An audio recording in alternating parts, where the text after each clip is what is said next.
Bismillahirrahmanirrahim. 13 aydır vahşi Siyonistlerin gerçekleştirmiş oldukları katliamlar maalesef devam etmektedir. Katliamlar Gazze ile sınırlı kalmayıp Lübnan'a, Yemen'e ve Suriye'ye, Irak'a da sıçramış bulunmaktadır. Bu durumda Müslümanlara büyük işler, büyük görevler düşüyor. Çünkü bu ateş gittikçe, büyüdükçe İslam alemini kendi içerisine alıp kavuruyor. Bugün bizler özellikle İslam ülkeleri olarak, Türkiye olarak bizler de bugün kendi önlemlerimizi almasak, elimizden geleni yapmasak, bu Siyonist vahşilere karşı önlemlerimizi almasak yarın bizim kapıya da gelecekler. Bizim evlerimizi de yakacaklar, bizim çocuklarımızı, eşlerimizi de öldürecekler. Bu kesin bir kanaattir. Bundan dolayı özellikle ülkemizle alakalı olarak Müslüman kardeşlerimize diyoruz ki Allah rızası için boykota önem verelim, boykota önem verelim, boykota önem verelim. Şu anda en büyük silah, en etkili silah boykottur.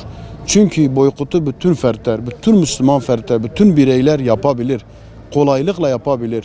Ve yaptığı zaman büyük bir cihat yapmış gibi hayır ve sevap sahibi oluyorlar.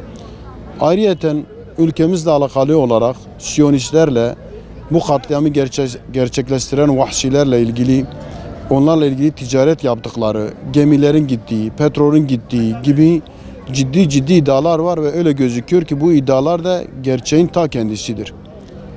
Bu nasıl bir anlayış, bu nasıl bir Müslümanlık, bu nasıl bir insanlıktır ki bir yanda birileri binlerce çocuk, kadın öldürüp katlederken, parçalarken bizler hala onlarla ticaret yapıyoruz ve kalkıp orada burada konuşup göğe o Müslümanları savunuyoruz. Bu nasıl bir? Eğer bu iddialar doğruysa bu bizim için, ülkemiz için, insanlık için büyük bir utançtır. Büyük bir ayıptır.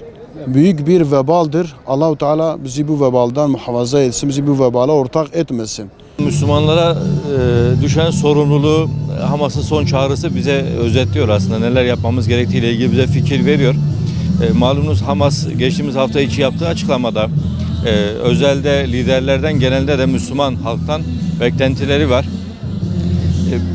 Liderlerle ilgili olan kısmı artık kınamanın ötesine geçip iyi dilek temennilerinden vazgeçip bir an önce bu terör şebekesini durduracak somut adımlar atmasını bekliyorlar.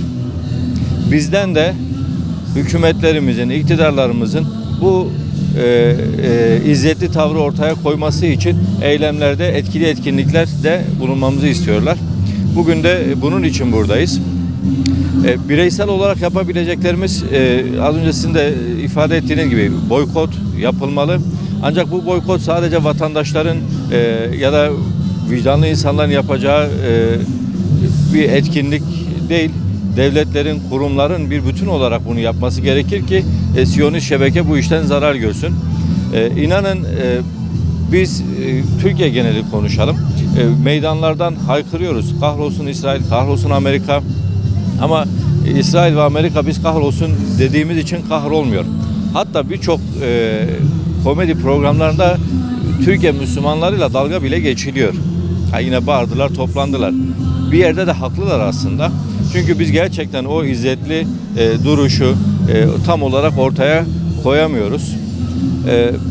Yani bizim insanlardan beklediğimiz, halklarımızdan beklediğimiz bir zaten bu gündemi, Filistin gündemini, Gazze gündemini, Lübnan gündemini sürekli gündemde tutmamız gerekiyor. Ülkemizde çok hızlı gündemler değişiyor, çok yeni şeyler olabiliyor. Bunlara kapılıp da asıl zulmün, haksızlığın, vahşetin olduğu bir yıldır üzerine konuştuğumuz Filistinli, Lübnan'ı konuşmayı bırakmamalıyız, onları terk etmemeliyiz. Bu bize düşen kısım. İktidarımıza düşen kısım da her ne kadar dün Ticaret Bakanı kabul etmese de yani istatistikler bunu gösteriyor, bütün yapılan edilenler gösteriyor. Yani Filistin'le ticaret, İsrail'le ticaret devam ediyor. Bunun Filistin'e olduğu söyleniyor ancak bu gerçeği yansıtmıyor. Çünkü Filistin'de Batı Şeria'da dahil, Kudüs de dahil, Ramallah da dahil İsrail hükümetinin izni olmadan yıkılan evinizi bile onaramazsınız. Bırakın ticaret yapıp demirle vesaire evinizi yenilemeyi, taş üstüne taş koyamazsınız onların izni olmadan. Böyle bir ortamda ticaretin Filistin'le yapıldığını söylemek yani çok kaba tabirle insanların aklıyla dalga geçmektir. Kocaeli'de, Mersin'de, İstanbul'da, Ambarlı'da, Ambarlı Limanı'nda malum Siyonistlere Hayfa'ya doğrudan giden gemiler devam ediyor. Diğer yandan petrol akışı devam ediyor. Arkadaşlarımız sorabilir, yani şöyle düşünüyor olabilir, ya petrol uluslararası anlaşmalardır.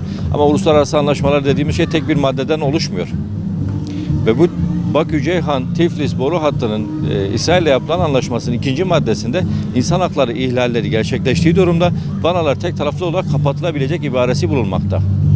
Bunu bile bile hala bu ticareti savunmak açık bir şekilde yani İsrail'e hizmet etmekle eşdeğerdir bizim nazarımızda. Hükümetten, Sayın Cumhurbaşkanı'ndan beklentimiz bir an önce şu terör şebekesiyle olan bütün münasebetlerini kesmesi.